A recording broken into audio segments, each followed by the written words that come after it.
Jaipur bomb blast पीड़ितों से मिलने पहुंचे भाजपा नेता प्रतिपक्ष जयपुर सांसद और प्रदेश अध्यक्ष ने की मुलाकात। पीड़ितों ने की आरोपियों को फांसी देने की मांग। भाजपा नेताओं ने साधा गहलोत सरकार पर निशाना। कांग्रेस विधायक अभी तक नहीं पहुंचे पीड़ितों के घर। जयपुर बम ब्लास्ट के 4 आरोपियों के राजस्थान हाईकोर्ट से बरी होने के बाद राजनीति तेज हो गई है। इस मामले में भाजपा के प्रदेश अध्यक्ष सीपी जोशी, नेता प्रतिपक्ष राजेंद्र राठौड़ और जयपुर सांसद रामचरण बोहरा ने पीड़ित परिवारों के घर जाकर मुलाकात की। साथ ही आरोपियों के बरी होने का पूरा ठीकरा गहलोत सरकार पर फोड़ा। भाजपा के पूर्व मंत्री अरुण चतुर्वेदी ने कहा कि पीड़ितों की मांग को लेकर 12 अप्रैल को कैंडल मार्च भी निकाला जाएगा। हृदय विदारक घटना का विवरण सुनकर जयपुर के सांसद सहित हमारे सबकी आंखें नम हो गई। हम खड़े हैं हरीश के घर में, मां पलंग पर लेटी है, बहन के आंसू रुक नहीं रहे और आपने अभी उनकी जुबानी कहानी सुनी दर्दनाक। भाई गया था मंगलवार को हनुमान दर्शन को, लौट के नहीं आया और वो कह रही है कि ये दुर्दांत अपराधी जिनको मेरा भाई तो जानता भी नहीं था, मेरे भाई को जिन्होंने काल कलवित कर दिया, वो बच कैसे गए, फांसी कैसे नहीं हुई। हम इस दर्द को उजागर करने के लिए आज इन सभी विक्टिमों के घरों पर जा रहे हैं। कल हमारे प्रदेश अध्यक्ष जी गए, आज मैं और सांसद महोदय जा रहे हैं और इनके आंसू, इनके दर्द में अपना दर्द भी मिला रहे हैं। सरकार को आगाह भी कर रहे हैं कि सरकार सर्वोच्च न्यायालय में अपील करे और सरकार अगर नहीं अपील करेगी तो हम इन विक्टिम की आवाज़ बनेंगे। हम इस शासन के अंदर इनके हकों के लिए लड़ेंगे और अगले शासन में इनको हक स्वतः ही दिलाने के लिए कोई न कोई पैकेज बनाएंगे।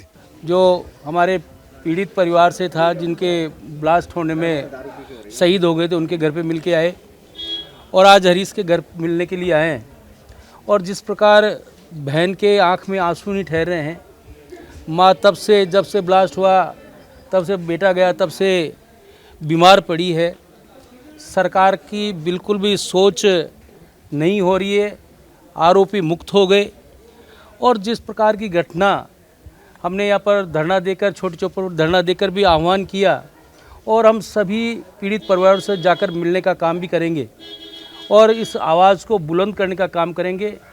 इनके हकों के लिए लड़ाई लड़ेंगे और सुप्रीम कोर्ट में हम सरकार से कहना चाहते हैं कि सुप्रीम कोर्ट में अच्छी तरह पैरवी करे और वापस उनको, आरोपियों को फांसी की सज़ा हो। और अभी बहन का भी यही कहना था कि कम से कम इससे कम कोई नहीं होना चाहिए, उसको फांसी की सज़ा ज़रूर मिलनी चाहिए ताकि इन अपराधियों में भय का व्याप्त हो।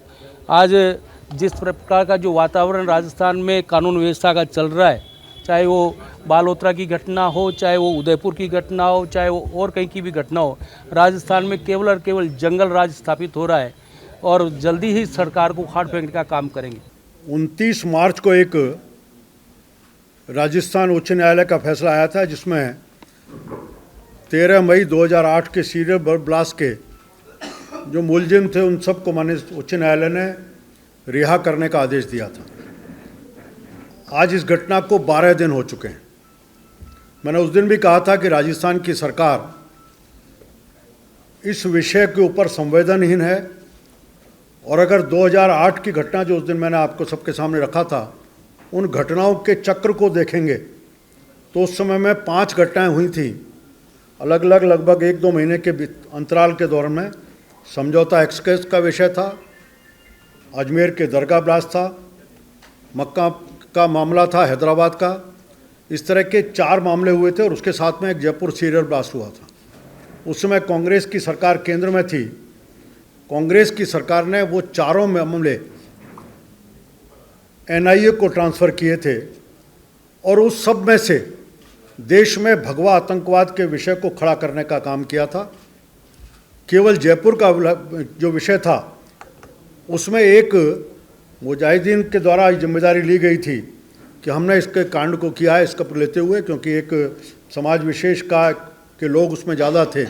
इस कारण से इस विषय को एनआईए को नहीं भेजा, ऐसा अब दिखता है। जिस तरह का फैसला हुआ वो दौरान है, लेकिन मैं कह सकता हूँ कि लचर पैरवी के कारण से फैसला हुआ। 12 दिन का प्रतीक्षा, अभी भी सरकार के द्वारा इसमें पूरी तरह से ढिलाई इस अपील को मुझे लगता था कि प्राथमिकता का विषय था कि ऐसे हार्डन क्रिमिनल कहीं निकलेंगे तो समाज में किस प्रकार का और वातावरण बनाने का काम करेंगे, इन सब के लिए चिंता का विषय था। ये तो सौभाग्य है कि एक केस अभी पेंडिंग है, इस कारण से चारों मुलजिम अभी जेल में हैं। 12 दिन निकलने के बाद भी सरकार के द्वारा अभी तक ये कहा तो उसी समय गया मुख्यमंत्री जी ने, इसके ऊपर हम अपील फाइल करेंगे और डबल एजी को सस्पेंड करने का काम किया था, लेकिन 12 दिन निकलने के बाद भी इतने महत्वपूर्ण विषय के ऊपर अभी तक सुप्रीम कोर्ट में अपील दायर करने का काम राजस्थान की सरकार ने नहीं किया। उसी कड़ी में 12 तारीख को, क्योंकि लगातार सरकार की डलाई है, 12 तारीख को शाम को 4 बजे रामलीला मैदान में उन सब परिवारों के लोगों से आग्रह करेंगे कि वो आएँ। उनके साथ में भारतीय जनता पार्टी का सभी कार्यकर्ता और राजस्थान के जयपुर की जनता साथ में खड़ी होगी और उनके साथ अपने भाव को प्रकट करने का काम करेगी। ये 12 तारीख को 4 बजे का एक कार्यक्रम तय किया और उसके बाद वहाँ से निकल करके एक कैंडल राइड के रूप में, जहाँ पर घटना का एक प्रमुख स्थान था सांगानेरी गेट हनुमान जी के मंदिर, वहाँ तक ये सारा समूह वहाँ जाएगा और जा करके वहाँ मोमबत्ती जलाने का काम करेगा। वहीं पीड़ित परिवारों के आंखों के यह आंसू यह बताने के लिए काफ़ी है कि राजस्थान हाई कोर्ट के फैसले से वो खुश नहीं है। पीड़ित परिवारों ने आरोपियों को फांसी देने की मांग की है।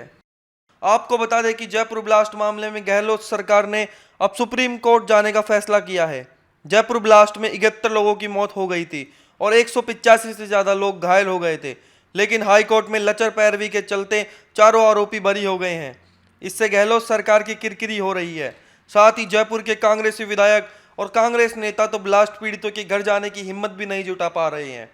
खास खबर .com के लिए कैमरामैन सुरेश तानिया के साथ इंद्रजीत मीणा की रिपोर्ट।